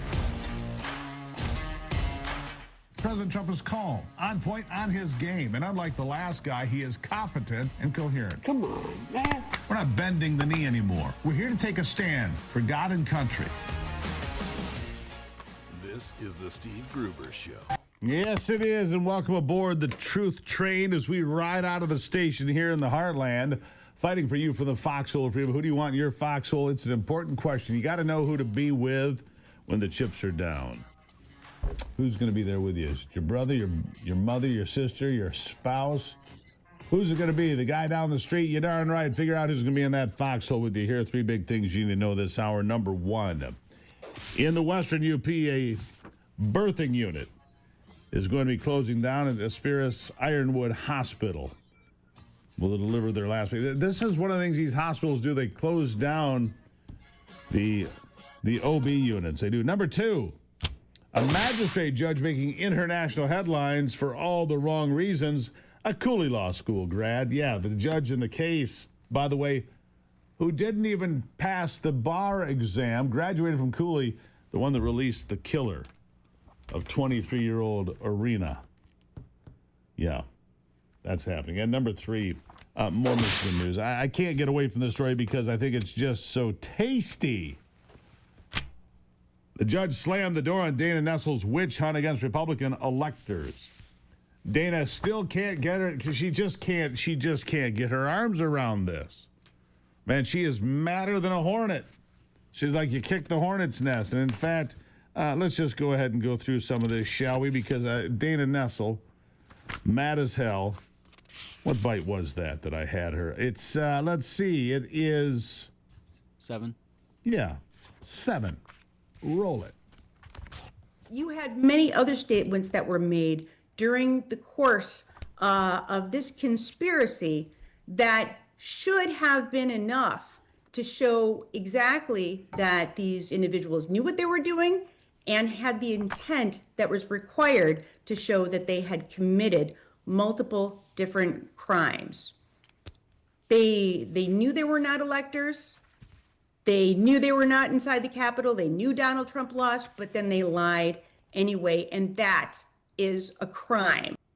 Mm-hmm. Is that what it is? See, there she is, defaming the defendants, basically saying they're still criminals. That's a defamation suit. I'm telling you, it's not good. The judge in this case, Kristen D. Simmons, a Governor Whitmer appointee, by the way. I thought what she says in her decision is pretty remarkable. I don't believe that there is evidence sufficient to prove intent. I believe there is insufficient evidence brought on this record to even establish what their duties would be. Then how did it take so long? That's the only concern I have here.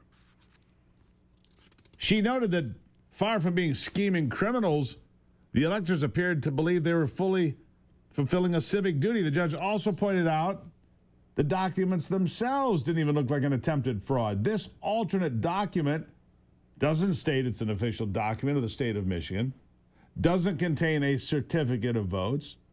No one attempted to forge the governor's signature, and no one attempted to create a fake seal. This was not a crime at all, Dana. The crime here was for vindictive prosecution, in my estimation, in my opinion. Instead, Simmons emphasized that the electors acted on sincerely held beliefs and constitutional rights. I believe that they were executing their constitutional right to seek redress. This is not an election interference case. Sending an alternate document was their intention. These cases will not be bound over to the circuit court. Each case will be dismissed. Michonne Maddock, one of the folks that was dismissed in this case, and yes, we've heard from her already today, but I think we should. I want to go to bite 17, I guess, because she is angry now. Michonne Maddock was the co-chair of the Michigan Republican Party. She was one of the 15 named in this ongoing lawsuit that took years, right? Years. Just go to Byte 17. Try that one on for size. I'm pretty impressed with the judge in this case, an appointee of Governor Gretchen Whitmer, by the way. Here's part of what she said. I believe that they were executing their constitutional right to seek redress. This is not an election interference case. Sending an alternate document was their intention. I mean, the judge destroyed the entire case of Dana Nessel, but why did it take so long? I can't imagine the pressure that judge was under and is under. I commend her. She did an incredible job. I sort of had a girl crush on her the entire proceedings. She is brilliant. That became really apparent to me watching her able to listen to testimony, listen to witnesses, and deliver back everything word for word that they had said without looking at any notes. She's really a remarkable judge. And she nailed it. You know, she pretty much told Dana Nessel that she is a horrible attorney and a horrible prosecutor. And, you know, what happened today is sort of unheard of. This doesn't happen where you spend 2.5 years, millions of dollars trying to build a case against 15 people and then have the entire thing dismissed. Tossed with prejudice, I believe. I'll have to ask David Coleman that. He was representing one of the other electors in this case. He said he's never seen anything like it. They threw the whole case out. He said, I thought maybe they'd keep a couple of them. And Michonne Maddock, there was one of them that I thought might, and she thought the same thing. She thought that she might get bound over, you know, for vengeance. Didn't happen. Great day, she said it. But there are other civil and criminal cases are coming now against Dana Nessel. This is a terrible misstep. 2.5 years, millions of dollars, complete failure. Complete failure. Also coming up, Marion Sheridan, a two-time elector, 2020 and 24. We're going to get more on this. David Coleman, Marion Sheridan. We're going to get all of this. Justice prevails in the Michigan election lawfare case, right? We're getting it all of it. Because, well, this is where you come to get the truth, and we're going to have it all here for you. So, what do you make of it? Send me an email. SteveGruber.com, the place to do that. Send me an email and tell me, just give me a few notes. What do you think about this case getting tossed out? What do you think about Dana Nessel at this point? Where is she in this entire process? Are you tired of being in pain every single day? Try ExodusNow.com. Introducing Exodus, a natural, holistic supplement that combines 2,000 years of ancient wisdom with modern science. It features 7 biblical ingredients, things like frankincense, myrrh, cumin, paired with the groundbreaking benefits of molecular hydrogen. I know you've heard about that. It's designed to soothe joint and muscle discomfort, boost your energy, and importantly, reduce inflammation. If you are living with chronic inflammation, you are not alone, but you don't have to suffer anymore. Try ExodusNow.com. Try ExodusNow.com. I take it every day. Every day. And I guess that controls my inflammation. It makes me jovial and wonderful and funny. Yeah, right, Anthony? It makes me jovial and funny. Yeah. Yeah. Try ExodusNow.com. Speaking of jovial and funny, Ron Rademacher, right around this corner.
All right, a man who has pled not guilty every single time while he's been lost in the back roads. I am not guilty. I am not lost. I'm just terribly confused for 3 days at a time. Ron Rademacher, everybody, here from MichiganBackroads.com. Ron, welcome to it. Steve, still not convicted. Still not convicted. So yeah. I got that going for me, which is nice. Yeah. My father told me that once. I was not lost, Steve. I was just confused for 3 days. Well, that happens, and I always tell people, you can't get lost in Lower Michigan if you drive 85 miles and you're not looking at one of the Great Lakes. You're in Ohio. Turn around and go back the other way. Go home. I mean, it's, you've gone the wrong way. So listen, we got. Bob Barkham called me, told me about they had over 1,029 tractors show up for the tractor parade across the Big Mac last weekend. This weekend, they've got the Richard Crane Memorial Truck Show. Wait a second. Hold on. Back to Bob. It's about time for donuts and cider and pumpkins and glorious things. It's not too far away now. Oh, man, I am so excited. I will be down there on the 11th of October, which is a Saturday, set up for a few hours, telling stories. And I've got a new book that's coming out called Fishing Holes and Morel Mushrooms, which people want to see. Yeah. You found morel mushrooms? Well, I've had to be given directions most of the time. And we know that with my ability to follow directions, I'm not saying that I actually found any. But, it's going to be a good time. That should be pumpkin time. And, they make great cider down there. So I'm looking forward to that. Right. Yeah, so I was talking about the truck show. So they had the truck show coming up this weekend, 200 working and non-working trucks. Last weekend, they had the tractors. Weekend before that, people were walking across the bridge. Did you know that some people during the bridge walk swam the straits? Were you aware of that event? I'm going to skip that shrinkage. I'm not going to do that. I heard, I was unaware, but I saw a short clip. I think 28 or 30 people swam from one shore to the other. Oddly, they said the water temperature was up around 65 or 70. I thought by now it would be dropping. So more evidence of crazy people willing to do most anything. I got an example for you of an event you don't want to participate in. It's part of our color tour presentation, and I'll be sending 3 different color tours over the next few weeks, one for the Upper Peninsula, one for Northern Lower, and Southern Lower. But this weekend is the Tequamanon Canoe Race, and that's a 17-mile, 2-person canoe race where you paddle the Tequamanon River from the Lower Falls to Lake Superior. I'm not sure if you have to turn around and paddle your way back, but that would be a great color tour if you weren't sweating your tail off. Right. They do have a shorter 17 miles. 17 miles doesn't seem so bad, but anyhow, that just seems nutty to me. Just reading it here. I mean, the details, Ron. That's all. Just the details. That's all. Just the details. Mm-hmm. Another good color. One other color thing in the Upper Peninsula before we switch over to what's going on in the Lower Peninsula. Van Riper State Park is having their Harvest Festival, and if you're ever up that way, just a couple of miles away is Craig Lake. Fantastic for colors, and everybody can get to it now. For a few years, it was the only remaining wild rustic lake in Michigan, but it was so popular. So many people were going out there that the state went in and cut trails. And I'm not even sure they haven't put in a boat launch. So everybody can now enjoy what used to be a secret place for those of us who knew it was there. But that's Craig Lake. That's up by Michigami, Steve, in case you ever get up that way. It's worth whipping around through there. The fishing is still great there. I like that. Van Riper. All right. Yep, Craig Lake. Love that. So down here Craig in the Lake. Lower Peninsula, we All got right. some, write that down. Heading south. We got some other good stuff going on. Elk Rapids, since we're talking about paddling, and the reason I'm kind of concentrating on paddling, because as you get further south, it's hard to find scenic drives.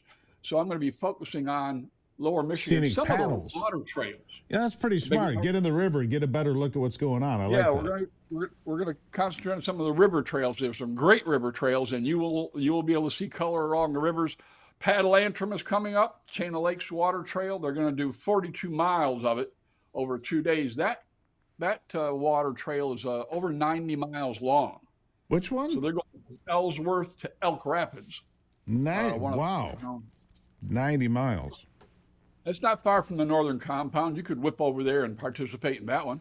Right. Yeah, it's, sadly, I think that September is one of the greatest boating months, and the weather this weekend in the northern compound is going to be great. But it comes a time when the boats got to go in the barn for the winter. It's sad. It's kind of heartbreaking. It is honest. Most people are pulling their docks out. The boats are coming out. The trailers are getting put up. That happens. It's part of Michigan. Further south down there in Holly, the Renaissance Festival, where you have your meads, maidens, and good times, smoked turkey legs, that goes on. And I believe it runs all the way into the middle of September, but we know that it does run, to the end of September. So if you're down Holly Way, and then finally, Steve, they're doing chairlift rides now. So that's another great way to see color. And well, that's cool. That's in Traverse City. Crystal Mountain has them September 3rd to the 30th. I know there will be more of these going on. Boyne Mountain will certainly do it. The Sky Bridge. The Sky Bridge will be there. And if you ever get way up to the western UP and you can get on the Black River Road, Copper Peak is there, and you can go up that once they get it reopened to see the colors. And you're, I believe, 270 feet in the air. You're so far up, you can see Lake Superior and Duluth, Minnesota. There you go. That's I love that. Beautiful scenes from up there. Meads, Maidens, and Madmen. That's what I came up with. Meads, Maidens, and Madmen. Meads, Maidens, and Madmen. I did not like mead. I don't like mead either. Anthony's, I don't like it. All right, MichiganBackroads.com, MichiganBackroads.com, MichiganBackroads.com. We won't make Anthony drink any of the mead. Ron, we'll see you soon up there with Bob Barkin. Congratulations. I'll be in the Morton Township Library tomorrow evening if you want to come by over in Mecosta.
All right, Cooley Law School, I believe it's part of Western Michigan University now. It one time produced more law school graduates than any law school in America. Cooley Law School. I don't know if they do it now. They've got some, I'd say, infamous alumni like Michael Cohen, right? Now another one, Teresa Stokes. Teresa Stokes is the North Carolina magistrate judge who attended Cooley Law School, worked in Michigan. She has also owned and operated 2 Michigan businesses focused on sobriety. Well, she's the one that let DeCarlos Brown Jr. go free January 21, 2025. He's the guy that murdered Irina Zaruska. He stabbed her to death in Charlotte, North Carolina, August the 22nd after she got off work. Here's the crazy thing.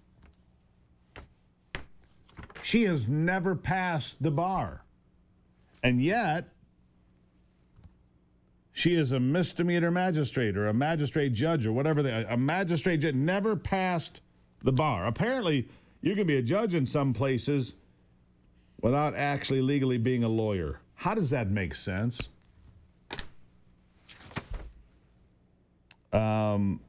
After graduating Cooley Law, Stokes became a client services specialist, community mental health, Clinton, Eaton, and Ingham counties.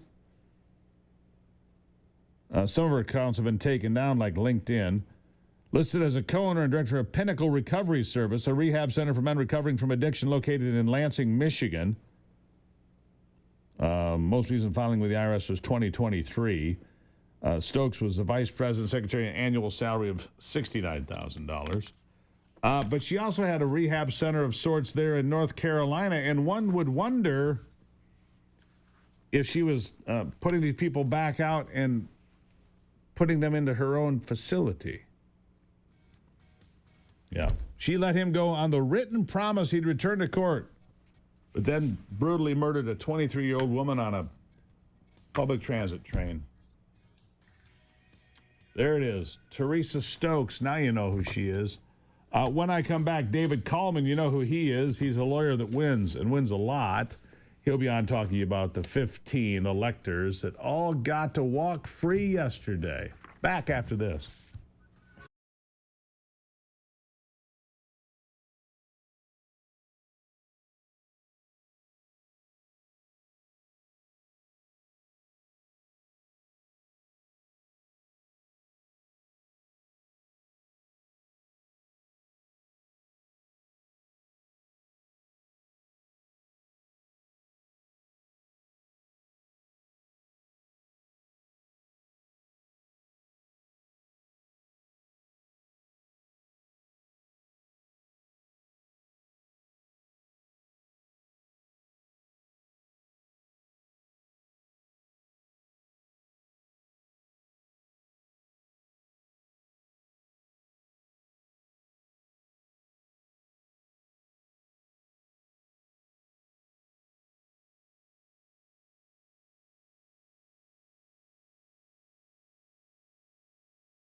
All right, continue the conversation. A big story yesterday. Obviously, it exploded. It's international news because a Michigan judge just slammed the door right in the face of Dana Nessel,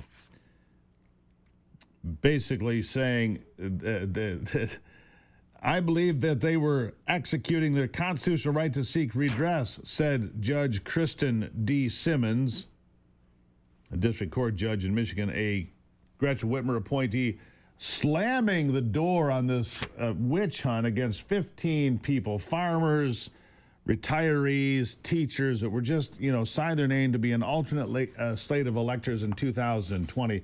One of the winning attorneys, David Coleman, his client, Hank Choate. David, welcome back to the program. A lot of these clients or defendants or whatever, these people are in their 60s, 70s. I think a couple were in their 80s. These are not criminals. They're people that thought they were doing their civic duty. And Dana Nessel attacked these people for 2.5 years, spent millions of dollars of taxpayer money to get the door slammed in their face, which I kind of enjoyed. Tell me about yesterday for you. Were you surprised? No, I can't say I was surprised. I was gratified and pleased that Judge Simmons followed the law. This was a clear-cut case. Steve, people need to realize how rare it is at this stage of a criminal proceeding to get the case thrown out. And it almost never happens. It's at a preliminary exam, it's called. The Attorney General only had to show probable cause that a crime occurred, and they couldn't show that. And Judge Simmons, I have to hand it to her. She followed the law. She listened to the witnesses. She had it down, and she gave a great opinion. Yeah, but here's the thing. Dana Nessel came out yesterday, and man, did she look mad as a hornet's nest that got kicked. She stood right out there and said they committed criminal acts. She doesn't seem to care that the judge made this ruling. She seems to think that, her opinion's more important than the judge's. And so I have to ask, because I've, hearing from Matt Maddock, Meshawn Maddock's husband, who's a member of the state house, said they're going to be filing both criminal and civil lawsuits as a result of this. I don't know how you go after a criminal, pursuit, but okay. What is your client? Your client's just a farmer, right, from southern Michigan, didn't do anything wrong that he was aware of, got dragged into this whole mess. What's the next step here? Yeah, Hank Choate has just been a great client, and he's solid rock, salt of the earth kind of guy, Steve. I mean, he's never been in trouble. He's 75 years old, raised a great family, has a dairy farm. He just does a great job. And here he is, hauled into court as if he's some kind of common criminal over a political dispute. And that's what this was. People need to understand, this was a political persecution. This was the Attorney General deciding to go after her political enemies and use the law to do it. It's reprehensible, and you bet we're going to be looking at options for malicious prosecution and, frankly, Steve, defamation yesterday. I mean, Attorney General Nessel called my client's name out. She stated his name and called him a liar to the public, and then claimed that he's still a criminal. Steve, it'd be like, if you're charged with murder and you go through this process and the court throws the murder charges out and the prosecutor stands up and say, I don't care, he's still a murderer. I'm sorry, I think that's pretty defamatory. So we're going to be looking at a lot of possible civil remedies for our client. You can bet on that. So here's my question. When it comes to the law like this, who's liable?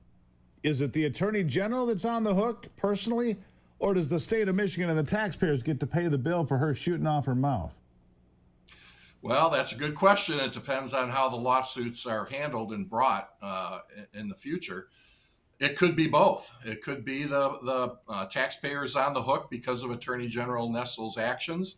And that's why we have elections, and that's why people get voted in and out. But it also could be personal liability. Defamation would be personal liability.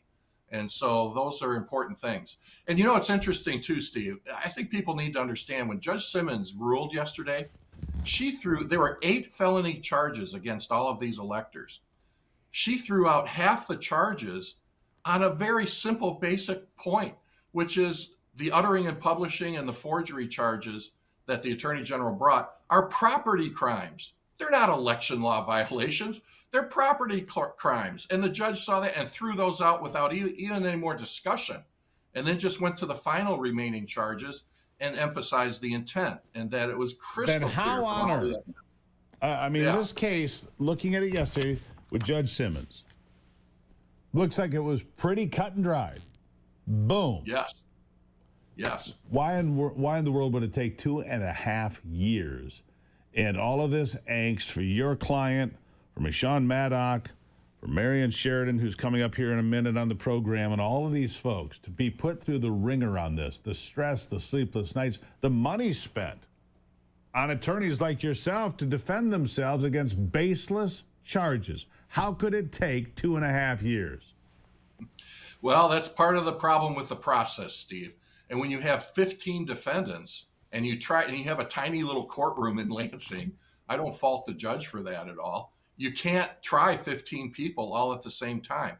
So they had to break them into groups. And we had 3 different groups of electors that held their preliminary hearings at different times. And our hearings alone lasted 7 days. The other hearings, I think one went 5 or 6 days and the other went 3 or 4 days. So total all that up, that's a lot of court time. And then, of course, we had 1,500 pages of transcripts that we had to go through and then file our briefing. And the judge had to pour through briefs I feel sorry for her. She had to read 15 lawyer briefs, Steve, plus the AG's briefs on top of it. Trust me, I feel sorry for her too. That's a lot of material to go through. For your client, though, big day, big relief, big win. I mean, he's got to feel pretty good, right? Oh, I couldn't be happier for Hank. Like I said, he's such a solid guy, and I'm just elated for him. That's all I can say. One of the best feelings I've ever had in a courtroom was yesterday morning, Steve. I got to say. That's good. So, all right. So the process now: malicious prosecution, defamation, libel, whatever. What's next? How long does the next step take? And what do you think? I mean, the problem with these lawsuits, I'm familiar with them a little bit, been involved in some things here and there. They take forever. It's a process. That's what it's a process. I hate that, by the way. Anyhow, it's a process. But when do you think it would happen? I mean, I don't think Michonne Maddox is going to wait very long to file suit. I'll tell you that. No, we'll wait and let the dust settle a little bit. But I could see within the next, 30 to 60 days, lawsuits starting to get filed. No question. Yeah. All right, Dave. Well, congratulations. It's a big win. And it's a win for the rule of law is what it is to me. It's a win for the rule of law and to bring in I'm just going to call it what appears to be a rogue attorney general whose only impetus is to sharpen her political axe. I mean, what else could it possibly be? I got to leave it there, David. Always a pleasure, sir. Thank you. Thank you, Steve. Always great to be with you. Greatly appreciate it. There you have it. All right, Marion Sheridan, one of those defendants until yesterday. She'll join me here next on the program as we bring it all home to you here on the Steve Gruber Show.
Doing what you thought was your civic duty and then being targeted by the Attorney General for 2.5 years, who had all the resources of the state to have it tossed out because the judge says, you're wrong.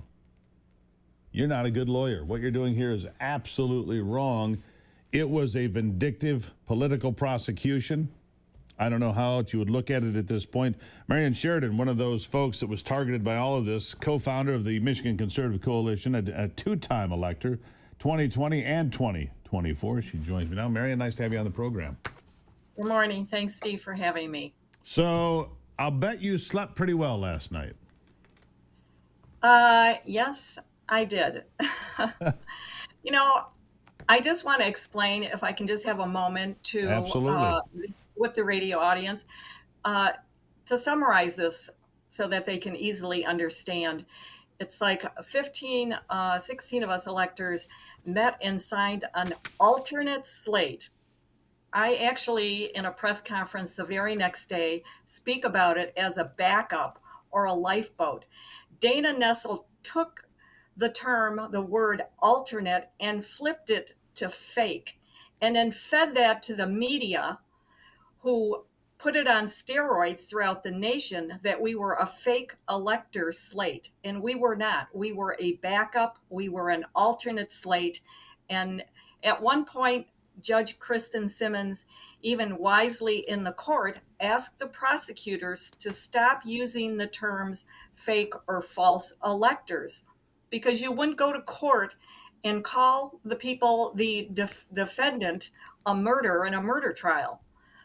So I so appreciate her wisdom, and she, I think she got it quite quickly what was going on. Yeah, you know, it's interesting. Your conservative coalition set out a statement after the decisions. Two of Michigan's most outspoken foes, the Democrat Party and Michigan Conservative Coalition's directors, were among the 15 defendants freed today. The judge seems to have this dialed in quite well. But here's where Nessel really, I think, stepped in it yesterday. We were just on about it with David Coleman, one of the attorneys. I spoke about this with Michonne Maddock earlier as well. Here's what Dana Nessel said during that. I mean, she was just visibly angry, I think is a fair way to put it. They lied. They knew they lied. And they tried to steal the votes of millions of Michiganders. And if they can get away with this, well, what can they get away with next? Is this not a malicious prosecution? Is this not libel? Is this not, defamation? And if it is, because if it were me and the Attorney General had just lost a case so embarrassingly and came out and said these things about me, I would not sit idly by. What say you? Well, it is like such fabrication on her end as far as the whole thing. Because like I say, we were not fake electors. We were alternate electors. Democrats did this in the JFK Nixon election, and they actually used the alternate slate in Hawaii. So this isn't, and it's often, I think in 2016, the Democrats submitted an alternate slate because they didn't believe that Donald Trump really won the election. No one prosecuted these people. Dana Nessel actually shopped for a prosecutor who would charge us. She went to Ingham County, and Ingham County prosecutor said, there's nothing here. Then she went to the DOJ, and Biden's DOJ said there's nothing here to charge these people on. And then she took it upon herself then to charge us with 8 felonies, which cumulatively would have come to 84 years. It was beyond a disturbing thing to go through. Besides, yes, the defamation. I have relatives who won't speak to me. I have friends who are very cold to me. I've been debanked. There's just Whoa, stop right there. You were debanked by whom? Charles Schwab. Debanked you? Yeah. They made it so you could no longer work at Charles Schwab with your money. Do you have that in writing? Yes. I think you have more than one case. I'm no lawyer. But if I got debanked because of an accusation, what happened to innocent until proven guilty? Charles Schwab. Yeah, it's and from now on, for eternity, anytime anyone Googles one of our 15 names, we will come back attached to these criminal charges, even though we were found totally innocent. Totally innocent. The judge, I mean, so my question is simply this. It's pretty clear from the comments from Michonne Maddock and her husband that they're going to pursue possibly both civil and criminal action against the Attorney General. David Coleman seemed to indicate just moments ago, and his client was Hank Choate, that they are preparing sometime in 30 to 60 days to pursue civil and potentially criminal action against the Attorney General. What say you? I'm sure all the electors, especially in the aftermath of this, are suffering from the tens of thousands, if not hundreds of thousands, that it each cost us personally to defend ourselves against these bogus charges. But here's the thing that I think it's important that we all need to consider and get through is we are being civilly sued. We have a civil lawsuit that we are working our way through also, that was filed by a few of the Biden electors for what. So you'll get to that. So here's what I need to ask, and I'm out of time here for today. Love to have you back anytime, Marion. But I'm wondering, because there's 15 of you, and I don't know how it works. I'm not a lawyer. Is there a class action lawsuit, and the 15 people being the class that can go after the Attorney General? I have to leave it there. Thank you for your time. Congratulations, by the way. Thank you. Thank you so much for having me. Yeah, absolutely. What a story. I'll be back with final thoughts after this.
All right, apparently we've got some anger in the audience today, and look, I get it.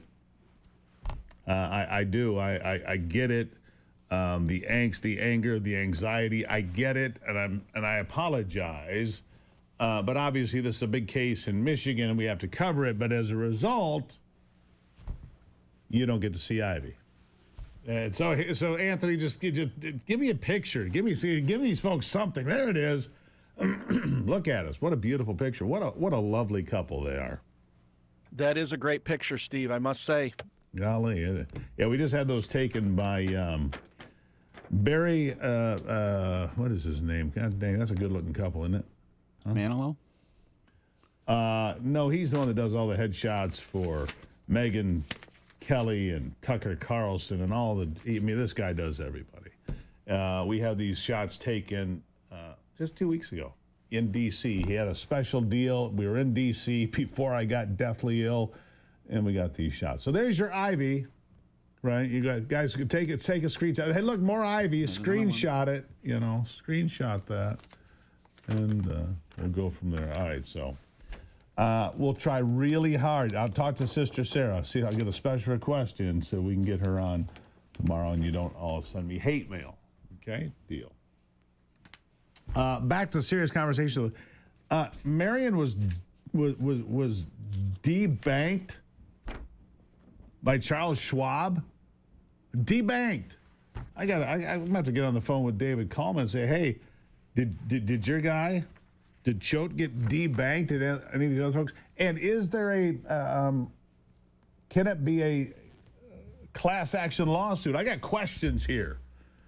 This attorney general spent 2.5 years and millions of dollars to go after, farmers and teachers and retired people to sharpen her political axe. And boy, is she going to pay for it now. God bless America. Fight the good fight. Keep the faith. I'm Steve Gruber. This is the Steve Gruber Show. Remember, only you can save America. Who do you want in your foxhole? Maybe David Coleman, if you're in trouble. Just throwing it out there. We'll see you soon.